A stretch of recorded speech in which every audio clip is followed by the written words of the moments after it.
sobre el tema de fisiopatología del dolor. Primero, para discutir sobre dolor debemos entender que esto es una sensación y por ende esta sensación va a tener que ser interpretada, va a tener que ser percibida a nivel de la corteza cerebral. Pero para que llegue la información ahí, necesitamos una vía que lo transmita. Esa vía que lo transmita es un conjunto de neuronas interrelacionadas conocidas como red neuronal o vía nerviosa. Asimismo, para que el estímulo pueda ser transformado en impulso nervioso, necesitamos un receptor. Nótese que si hablamos de fisiopatología del dolor, exactamente de cómo se va a transmitir el dolor y cuáles son las alteraciones que se puede ocasionar, vamos a tener que pensar en la unidad funcional del sistema nervioso, la red neuronal. Asimismo, la transformación o la propagación del impulso de una neurona hacia otra. Por ende, lo primero que vamos a ver, a manera de recordatorio, es la sinapsis. Dos neuronas se conectan por una sinapsis que puede ser tanto química como eléctrica. El día de hoy yo les traigo en la diapositiva una sinapsis química. ¿Por qué? Porque es la más abundante en el sistema nervioso humano, la sinapsis química.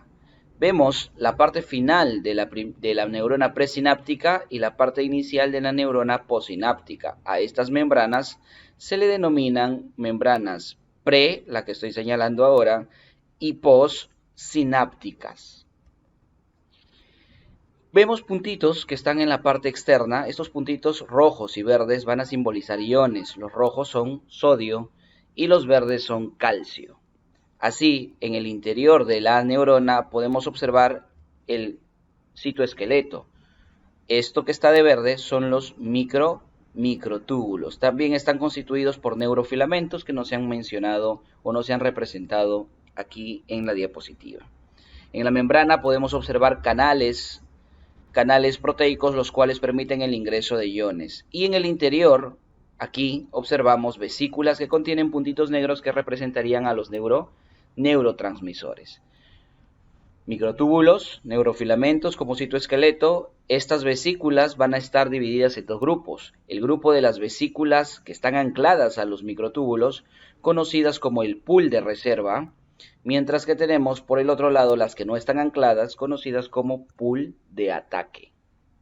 Bien, básicamente el impulso nervioso, la transmisión del impulso nervioso, que es el paso por una neurona, va de la siguiente forma. Es un continuo cambio de la polarización, es decir, una despolarización. Al pasar sodio por el canal, cambia la polaridad de la membrana, haciendo positivo la parte interna y negativo la parte externa. Esta despolarización estimula la apertura de un canal siguiente, dependiente de voltaje, que permite el ingreso de otro ion sodio, y así sucesivamente se van abriendo, tras despolarizaciones que se van originando, más canales de sodio. Eso es la transmisión del impulso nervioso.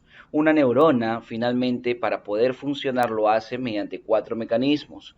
Propaga, integra, genera y transmite un impulso nervioso. Propagar significa pasar de una neurona a otra, sobre todo a través de sinapsis. ¿Sí? Sinapsis, eso es propagar.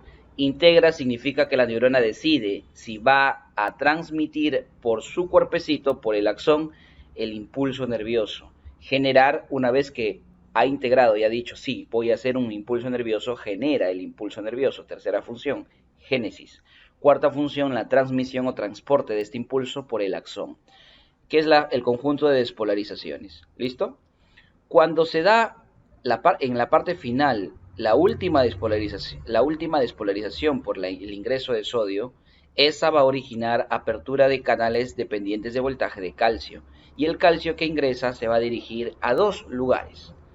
Por un lado, va a ir hacia proteínas que lo van a captar de las vesículas del pool de reserva y proteínas que la van a captar en las vesículas del pool de ataque. Esas proteínas, por cierto, se llaman sinaptotagminas. Los demás detalles lo puedes encontrar en los cursos que nosotros tenemos o ir revisando la literatura correspondiente. Ahora simplemente esto es un repaso, no es una clase de fisiología, es un repaso de lo más importante que quiero que recuerdes. Bueno, cuando el calcio se une a las vesículas del pool de reserva, las va a transformar, hace que se desanclen, se libera, y se transforman en pool de ataque. Y cuando llega a las del pool de ataque, permite que éstas se conecten a la membrana presináptica a través de un complejo llamado el complejo SNAR, que finalmente con la formación de una proteína para la fusión de membranas se da la liberación de los neurotransmisores. Estos neurotransmisores van a buscar su receptor. Por lo general es una proteína canal, puede ser también una proteína acoplada a proteína G, pero aquí estamos representándolo como proteína canal. Dos neurotransmisores se unen a este canal, se abre y el canal permite el ingreso de un ion sodio. Y cuando ingresa ion sodio cambia la polaridad y esa despolarización origina la apertura de otro canal que ingresa sodio y así sucesivamente la transmisión del impulso nervioso. Es como este impulso ha pasado de una neurona a otra. Nunca olvidar esto. Sinapsis química, por favor. Ahora hablemos ya del mecanismo fisiopatológico del dolor. ¿Cómo es que se origina? Para captarse los estímulos, primero tiene que haber estímulos, y los estímulos tienen que ser captados por una estructura receptora. Esta estructura receptora se va a llamar nociceptor. Noci de dolor, receptor de captación, ¿sí? Receptor de dolor.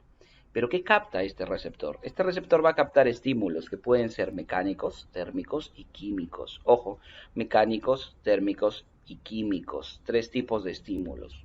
Estos estímulos van a llevar a transducir, el receptor, discúlpame, va a llevar a transducir la señal de estímulo, sea cual sea, a un impulso nervioso. Esa transformación de estímulo a impulso nervioso se llama transducción y la mayoría de receptores nerviosos lo hacen. El nociceptor es uno de ellos, no escapa de la regla.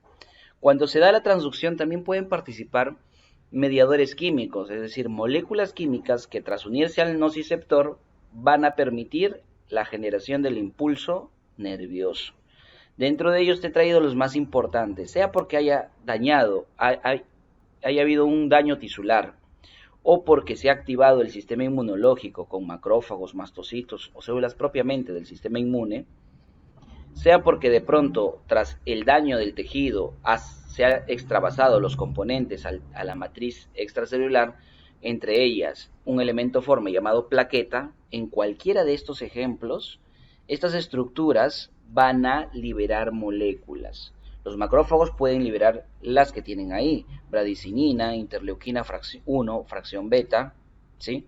Factor de crecimiento de neuronas o neurotrófico, interleuquina 6, factor de crecimiento tumoral alfa, todas estas como ejemplo de liberadas por el macrófago que van a permitir cuando se unan a nociceptores la generación del impulso, la transmisión del impulso nervioso, ¿sí? Te he puesto ahí los ejemplos para que los revises. Y finalmente el daño tisular, cuando se daña un tejido, usualmente las células en ese tejido mueren, se necrosan, explotan y al explotar liberan el gran contenido de protones y sobre todo el ion llamado el catión principal intracelular. Estamos hablando del potasio.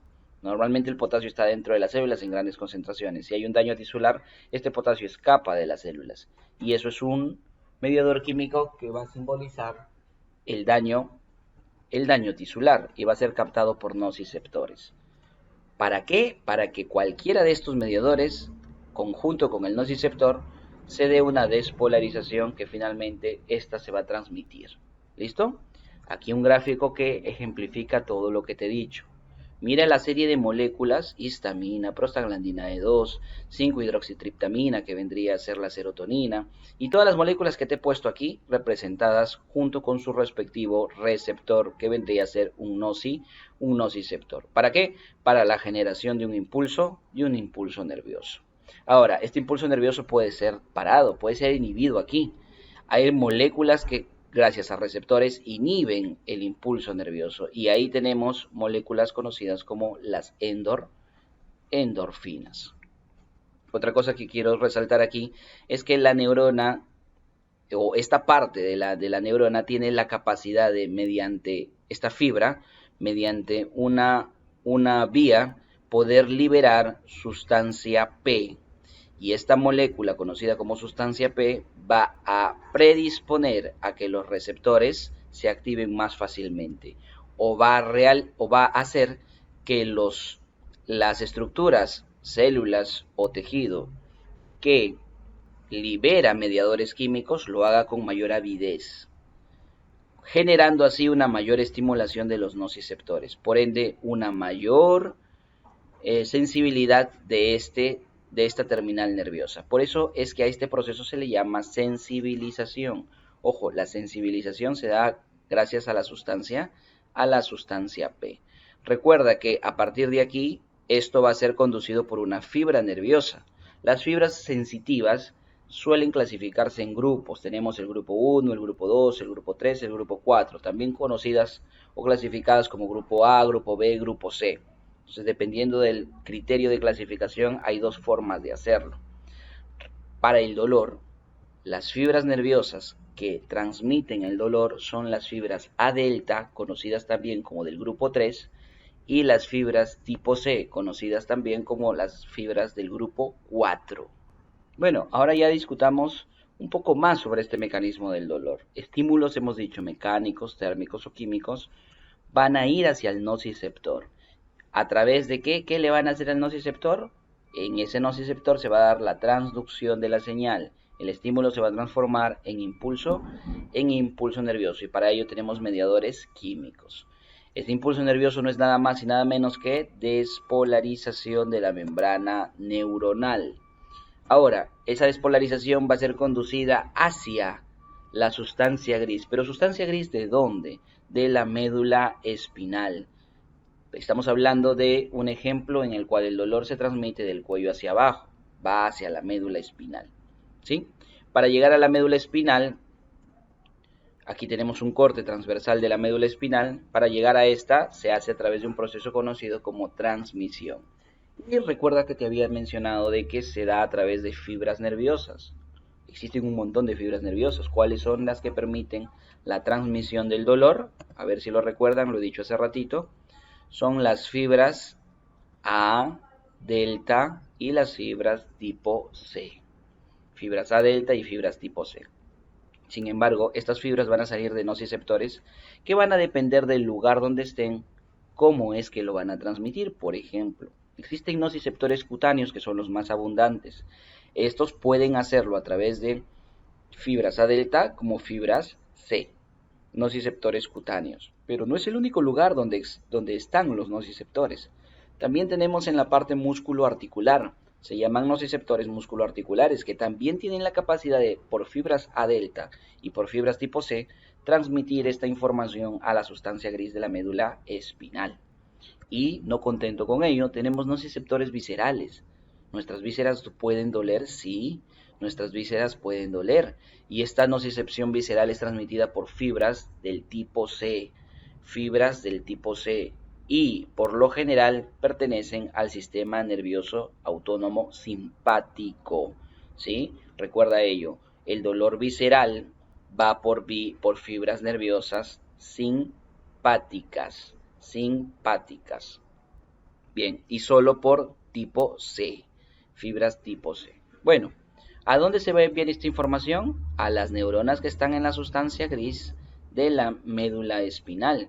La sustancia gris de la médula espinal, por conocimientos neuroanatómicos, se puede clasificar de acuerdo a una estructura, es decir, la sustancia gris de la asta posterior, de la asta anterior, de la comisura, de las astas laterales, como también de regiones, de la región somatosensitiva, somatomotora, visceromotora, viscerosensitiva. O sea, tenemos distintas formas de clasificar la sustancia gris. Una de ellas, y la que me interesa y te he traído aquí, es la clasificación por láminas. Las láminas de Rexed. Son 10 láminas de Rexed que se enumeran o se simbolizan con números en romanos, como lo puedes observar ahí, ¿sí? Empezando desde atrás y más o menos guardando un orden hacia adelante, siendo la número 10 presente en la comisura, la lámina de Rexed comisural número 10. No me meto en más detalles porque eso es neuroanatomía y aquí simplemente estamos haciendo un repaso para, en esta semana introductoria, iniciar con fuerza lo que vendría a ser el curso de semiología.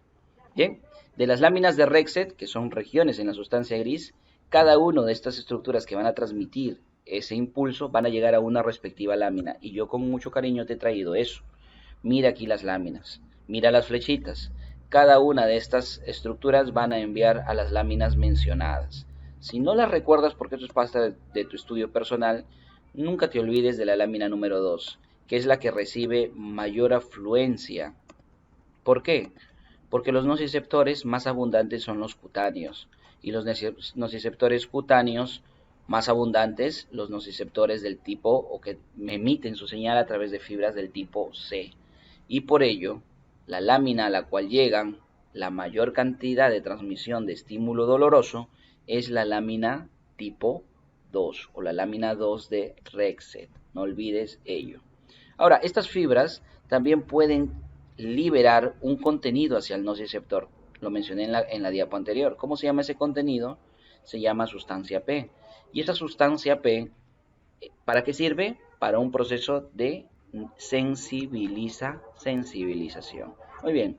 La sustancia gris de la médula espinal envía la información ahora al cerebro, lugar en donde se va a percibir el dolor. ¿Cómo lo hace? A través de la transmisión. Y esto se puede dar dependiendo de dónde venga el dolor, si el dolor es somático o el dolor es visceral. Si viene de los nociceptores musculoarticulares o nociceptores cutáneos, en cualquiera de ellos, el dolor se va a llamar dolor somático. Si viene de los nociceptores viscerales, se llamará dolor visceral. ¿Cómo se transmite desde la médula hacia el cerebro? Va a tener dos vías distintas.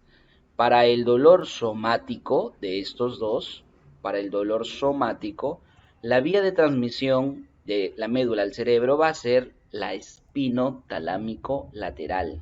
Haz espinotalámico lateral, puedes apuntar ahí somático. Mientras que la vía de transmisión del dolor visceral va a ser el haz espino reticular. ¿Te suena reticular algo? ¿Te suena talámico algo? Espino es médula espinal. De la médula espinal al tálamo, de la médula espinal a la formación reticular. Eso es la dirección. ¿Listo? Hay un proceso conocido como modulación. Estructuras realizan este proceso, se llaman estructuras moduladoras, las cuales van a permitir o van a bloquear, entre comillas, este mecanismo. La sustancia gris por lo general de la médula espinal suele enviar mucha información hacia el cerebro de tipo dolorosa cuando hay estímulos pertinentes. Para que tu cerebro no se torture con tanta información, las estructuras moduladoras pueden en algunos momentos determinados bloquear la mayor cantidad de estos impulsos. Y se hace de esta manera. Cuando se transmiten muchos impulsos hacia el cerebro, se va a generar una vía en la cual se activan estructuras moduladoras para el bloqueo de esta información. No de todo, no se logra bloquear todo completamente. Este proceso se llama modulación y las estructuras moduladoras principales te las he traído aquí también. Tenemos el locus ceruleus, los núcleos del RAFE, si quieres puedes poner los más importantes, son los del RAFE mesencefálico, el núcleo reticular paragigantocelular y la sustancia gris periacueductal. La sustancia gris periacueductal o cualquiera de estos van a utilizar ciertos neurotransmisores para cumplir esta función. Por ejemplo, la sustancia gris periacueductal utiliza encefalina y GABA. Encefalina, repito, y GABA. El locus ceruleus utiliza norepinefrina, tú también lo conoces como noradrenalina, es lo mismo. Utiliza ese neurotransmisor, lo puedes apuntar ahí.